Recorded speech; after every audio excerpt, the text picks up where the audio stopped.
पिछली कक्षा में हमने क्वाथ की उपकल्पना देखा था।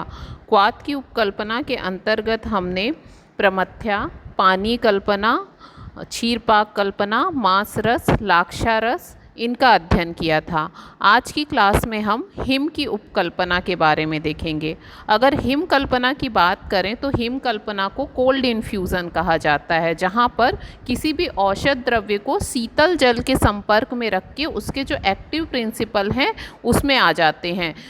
रात भर हम उसको शीतल जल में भिंगा करके रखते हैं और सुबह हाथ से मसल करके उसको छान लेते हैं। इससे हमें जो कल्पना मिलती है उसे हिम कल्पना कहते हैं। इसी आधार पर कुछ अन्य कल्पनाएं बनाई जाती हैं जिनका हम हिम कल्पना के अंतर्गत अध्ययन करते हैं, जिन्हें हम हिम की उपकल्पना कहते हैं। जैसे इसमें सबसे पहली जो कल्पना है वो है मंथ कल्पना।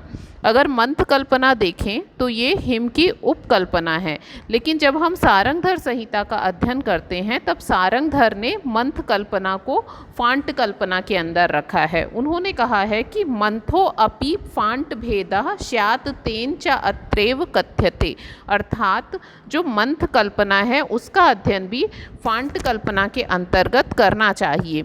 लेकिन अगर हम फांट कल्पना की बात करें तो फांट कल्पना में, जैसा आप सब जानते हैं कि फांट कल्पना में उष्ण जल का प्रयोग किया जाता है। अल्प समय तक किसी भी औषधि को उष्ण जल के साथ मिला करके उसको रखा जाता है और मसल के उपयोग करते हैं। लेकिन जो मंथ कल्पना होती है इसमें शीतल जल का उपयोग किया जाता है। औषधि के चूर्ण को शीतल जल में डाल के मथा जाता है, तो इसीलिए जो मंथ कल्पना है उसको हम शीत कल्पना की उपकल्पना कहते हैं।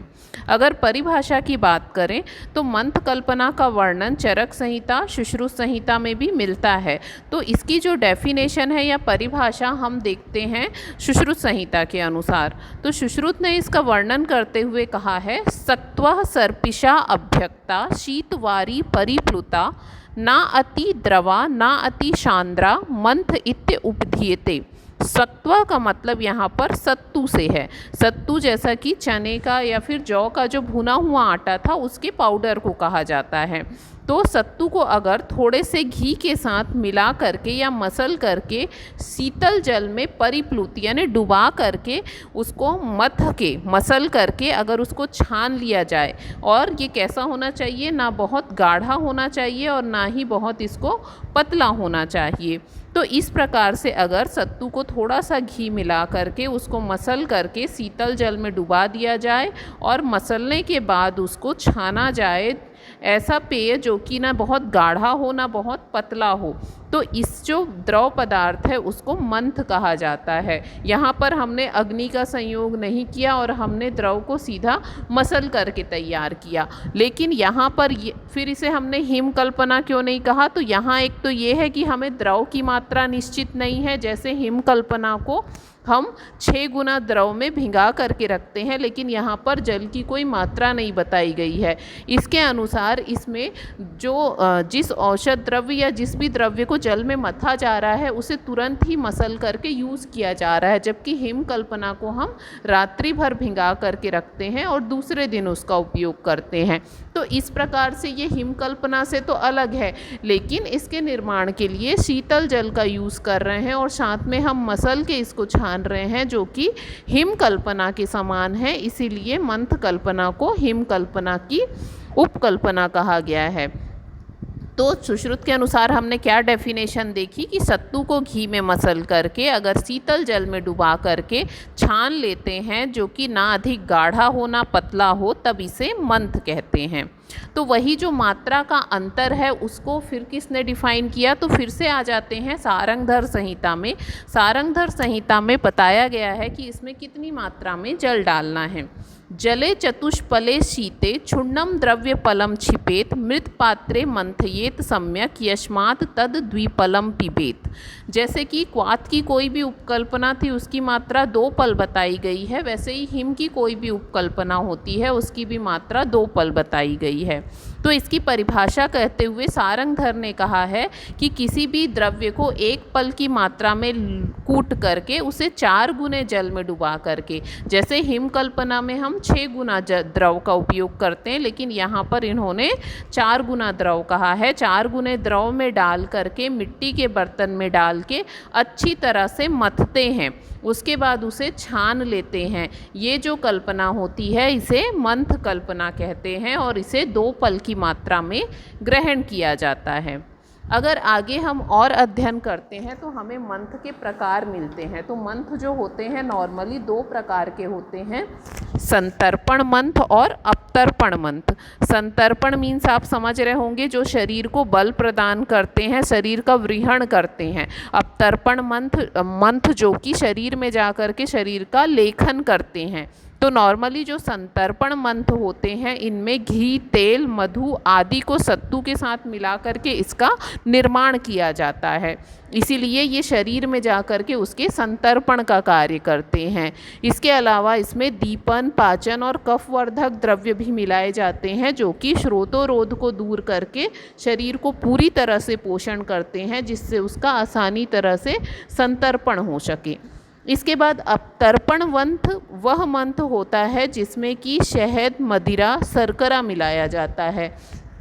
शहद हम संतर्पण मंथ में भी मिला रहे थे, लेकिन वहाँ पर उसके साथ घृत और तेल भी ऐड कर रहे थे, लेकिन अपतर्पण मंथ में हम मधु के साथ मदिरा या शर्करा को ऐड कर रहे हैं जो कि जाके शरीर में लेखन का कार्य करते हैं, इसीलिए इन्हें अपतर्पण मंथ कहते हैं क्योंकि ये लंघन का कार्य करते हैं। मंथ में भी प्रक्षेप द्रव्य डाला जा सकता है, तो कितनी मात्रा में डाला जाए तो इसे भी क्वाथ के समान डालने के लिए वर्णन किया गया है। अगर इसके गुण कर्म की बात करें तो मंथ के गुण कर्म का वर्णन हमें सुश्रुत संहिता में मिलता है। तो सुश्रुत ने वर्णन किया है कि जो मंथ कल्पना होती है अगर इसका सेवन किया जाए तो ये सद्य बलकर होती है, तुरंत ही बल को प्रदान करती है। क्योंकि ये शीत होती है इसीलिए पिपाशा और श्रम को हरती है, यानी अगर हमको बहुत प्यास लग रही है और या फिर मेहनत के कारण थकान हो गई है तो ये शीत होने के कारण हमारे शरीर में उत्पन्न रुक्षता को दूर करती है और हमें सद्य बल प्रदान करती है। इसके अलावा शीत गुण होने के कारण इसका उपयोग मूत्र, कृच्छ और उदावर्त में भी किया जाता है। ये वात का अनुलोमन करती है, इसके अलावा पित्त का शमन करती है।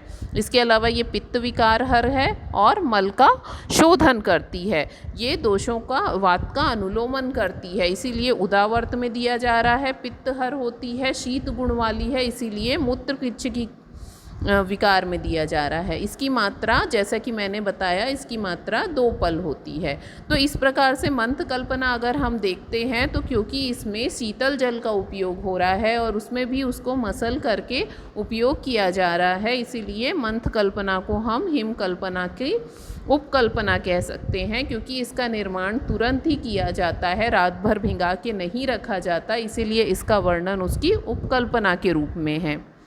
अब अगर आगे देखते हैं तो मंथ कल्पना के बाद हिम कल्पना की जो दूसरी कल्पना है वो है उदक कल्पना। उदक मीन्स होता है जल। तो किसी भी द्रव्य में अगर जल मिला करके उसको मसल करके छान लिया जाता है तो उसको उदक कल्पना कहते हैं। अगर सारंगधर संहिता की बात करें तो सारंगधर ने इसे स्वरस की उपकल्पना कहा है। क्यों स्वरस की उपकल्पना कहा है? क्योंकि स्वरस जिन द्रव्यों में स्वरस प्राप्त नहीं होता उसमें भी हमने पढ़ा था कि किसी भी शुष्क द्रव्य को अगर रात भर भिंगा करके रख दिया जाए और दूसरे दिन उसको छाना जाए तो जो रस प्राप्त होता है उसे स्वरस कहते हैं।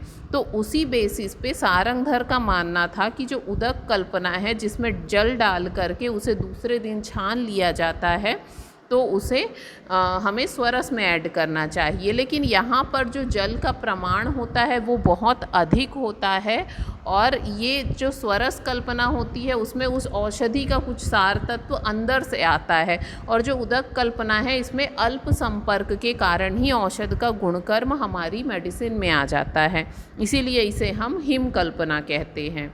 तो इस कल्पना में औषध के जल में घुलनशील सत्व का प्रयोग चिकित्सा में किया जाता है। नॉर्मली कई जो ड्रग होते हैं जिनमें सत्व पाया जाता है जो कि जल में बहुत जल्दी घुल जाता है, जैसे कि आप देखेंगे नॉर्मली यहाँ पर उदक कल्पना की डेफिनेशन ना दे करके हमने तंडुलोदक को डिस्क्राइब किया है। तंडुल मीन्स होता है चावल और उदक का मतलब होता है पानी। जैसे आप सब देखते होंगे कि आपके घर में जब चावल को बनाया जाता है उससे पहले उसे 2 या 3 पानी धोया जाता है, तो जब उसको धोया जाता है तो आप देखते होंगे उस पानी का जो कलर होता है वो वाइट कलर का, सफ़ेद रंग का हो जाता है। जो तंडुलोदक होता है वो सफ़ेद होता है।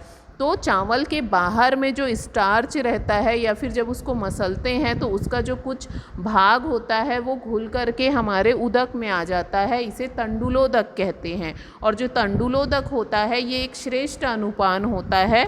आगे जब आप प्रदर रोग या उसकी चिकित्सा पढ़ेंगे तब आप पुष्यानुक चूर्ण का नाम पढ़ेंगे, तो पुष्यानुक चूर्ण के लिए श्रेष्ठ अनुपान किसे कहा गया है तो उसे तंडुलोदक कहना है।